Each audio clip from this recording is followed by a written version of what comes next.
Section 1. You will hear a woman making a hotel reservation over the phone. First, you have some time to look at questions 1 to 4.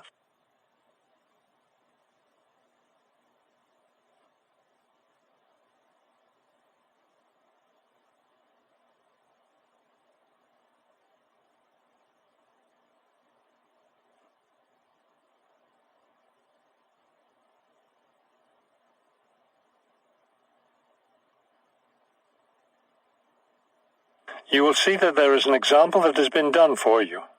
On this occasion only, the conversation relating to this will be played first.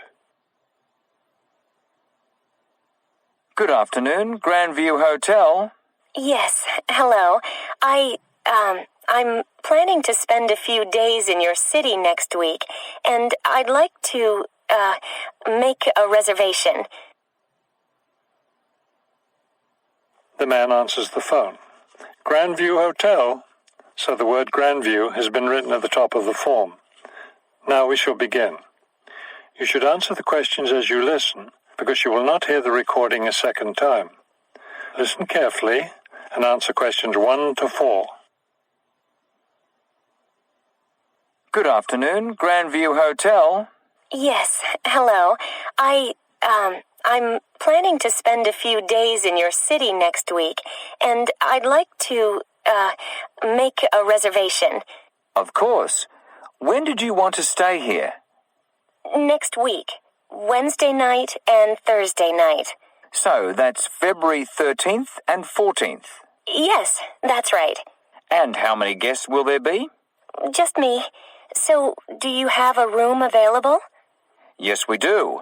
I'll just need to take some of your information. May I have your name, please? Oh, right, yes. It's Roxanne Wilson. Wilson. Thank you, Miss Wilson. And may I have your credit card number? It's 233-618-9872. 9872. Got it. All right, Miss Wilson. I have your reservation confirmed. Can I help you with anything else?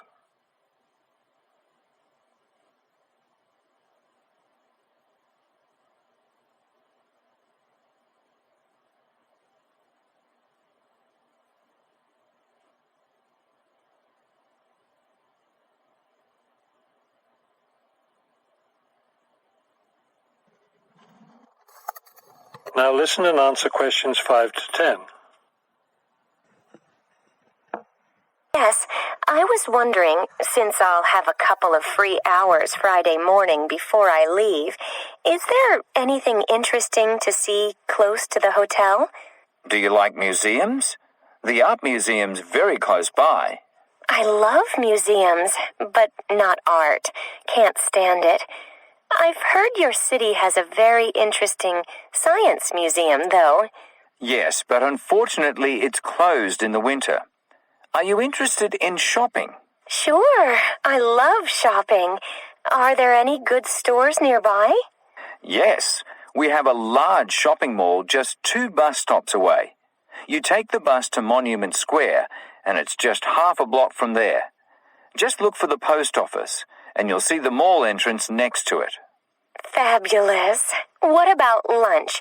I hear your city has good restaurants. Yes, there's a nice restaurant very near. It's just across the street from the park. Sounds good. I can have lunch, then walk in the park afterwards. I have one more question. What's the best way to get to the hotel from the airport? Subway is the fastest, of course. There are buses, but they're quite slow. I'll be arriving quite late, after 10 p.m. I thought I might have to take a taxi. The subway runs until midnight. Oh, good. Then I'll do that. Will there be someone at the hotel front desk that late? Oh, yes. The front desk stays open until 2.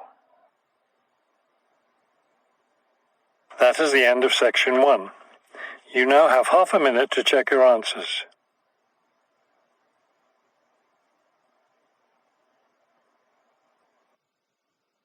Section 2.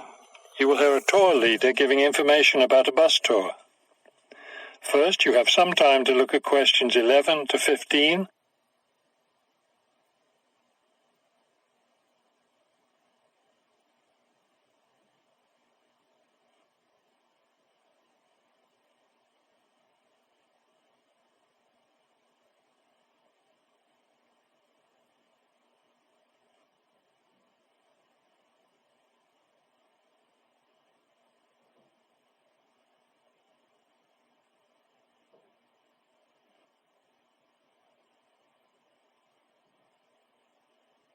As you listen to the first part of the talk, answer questions 11 to 15.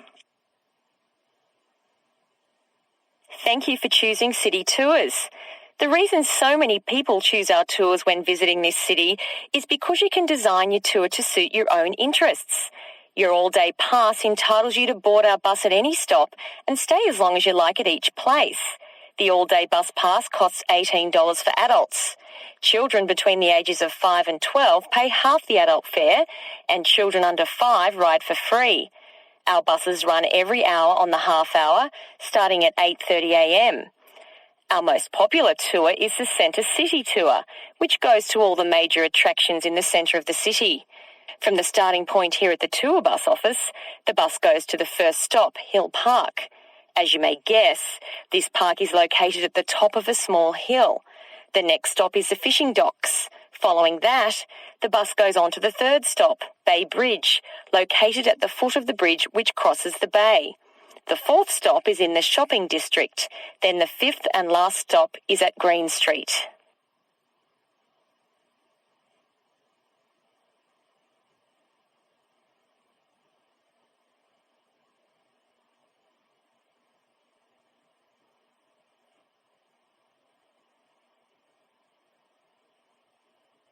Now listen and answer questions 16 to 20. There are many interesting things to do and see on a Centre City tour. At the first stop, you can enjoy a spectacular view of the bay, the city, and especially of the fishing docks, which are located at the foot of the hill. At the second stop, you can walk around and look at the boats. Fresh fish from the bay is also for sale here, since this is the place where the fishermen bring in their catch. The next stop is where some of the city's finest seafood restaurants are located, so you might want to plan a lunch stop here. You can eat fresh fish here, prepared in the traditional local way. The fourth stop is, of course, where you can do your shopping. Don't miss the opportunity to purchase some of our city's famous handmade baskets. You'll want to take several home as souvenirs of your visit to our city. Finally, at the last stop on the tour, you can visit one of the oldest buildings in our city, the theatre. This building was built over 400 years ago and is still used today as a place to see plays, musicals, and other performances, as well as our annual film festival. That is the end of section 2. You now have half a minute to check your answers.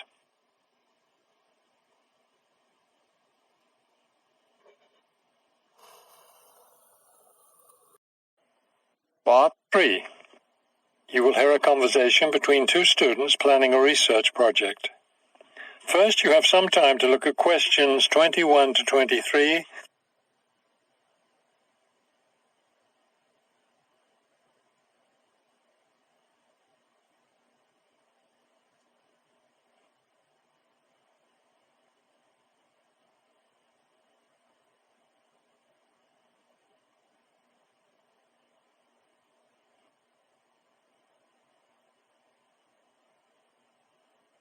As you listen to the first part of the conversation, answer questions 21 to 23.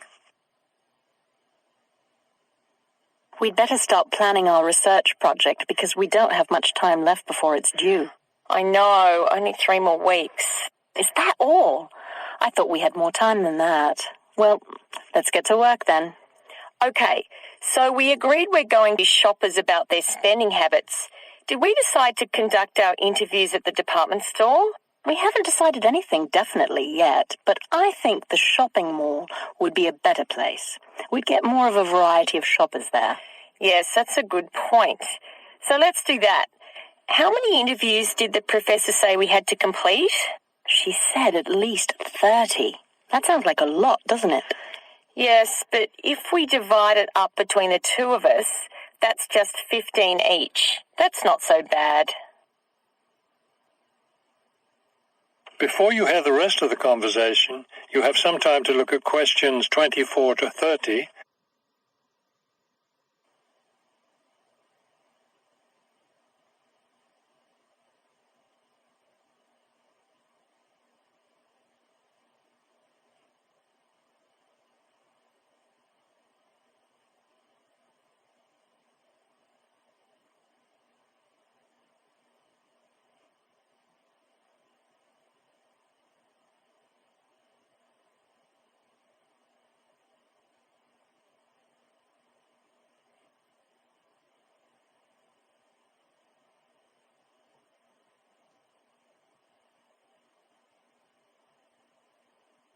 Now listen and answer questions 24 to 30. Okay, so I guess we'd better start designing our questionnaire. Well, we have to do some reading first, don't we? Didn't we say we were going to compare our results to the results of a government study? Right, the government study about how the economic crisis has changed people's spending habits. We want to see if we get similar results. Yes, so we'd better read that first and then design our questionnaire. Then I guess we'll be ready to go out and interview shoppers. No, don't you remember? The professor said she had to approve our questionnaire first before we actually conducted the interviews. Oh, right. So we'll get her approval and then conduct the interviews. I think it's Saturday would be the best day for the interviews because everyone's out shopping then. Right. We'll do it on a Saturday then. And let's also plan to get together the next day to analyse the results. It's best to do that while everything's fresh in our minds, don't you think? Sure, that sounds like a good idea. Okay, so then we're going to have to present our results to the class. Do you have any ideas for that? It's an important part of our grade, so I think we should plan it well. Well, I think the obvious thing is to prepare some charts showing our results and how they compare with the government study. That will help make the information a lot clearer to the class. Right. Okay, so we'll draw up some charts of the results. And then that's it. All that will be left to do is give the class presentation. Do you think we can be ready on time? I sure hope so. Let's get started now. That is the end of part 3. You now have half a minute to check your answers.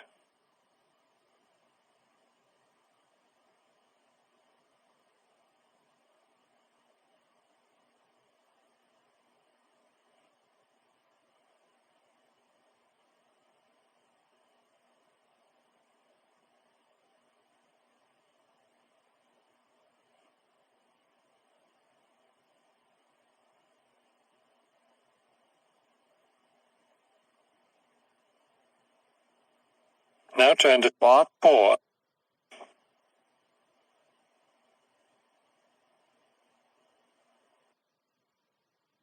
Part 4. You will hear a professor give a lecture on Louisa May Alcott.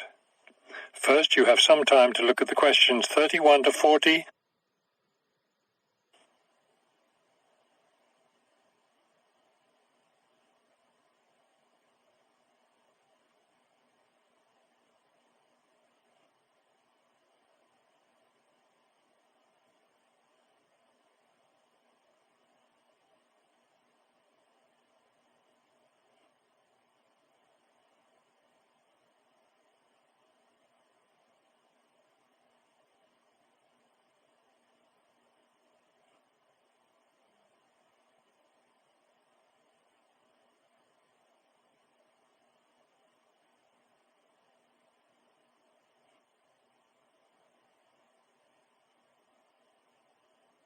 Now listen carefully and complete the timeline in questions 31 to 40. Good afternoon. Today I'd like to continue our discussion of the lives of prominent American writers by talking about Louisa May Alcott, one of the best-known 19th century writers. Alcott is known for her moralistic girls' novels, but she was a much more serious individual than those novels might lead one to believe. She was born in 1832, the daughter of Bronson Alcott, who was one of the founders of the Transcendentalist movement. Bronson Alcott was a philosopher, but not a provider, and the family lived close to poverty. From an early age, Louisa was determined to find a way to improve her family's economic situation. As a teenager, she worked to support her family by taking on a variety of low-paying jobs, including teacher, seamstress, and household servant. Alcott also started writing when she was young. She wrote her first novel when she was just 17 years old, although it wasn't published until many years after her death. It was called The Inheritance. In 1861, the Civil War broke out. Alcott worked as a volunteer, sewing uniforms and bandages for soldiers. The following year, she enlisted as an Army nurse. She spent the war years in Washington, nursing wounded soldiers at a military hospital. While working at the hospital, she wrote many letters to her family at home in Massachusetts.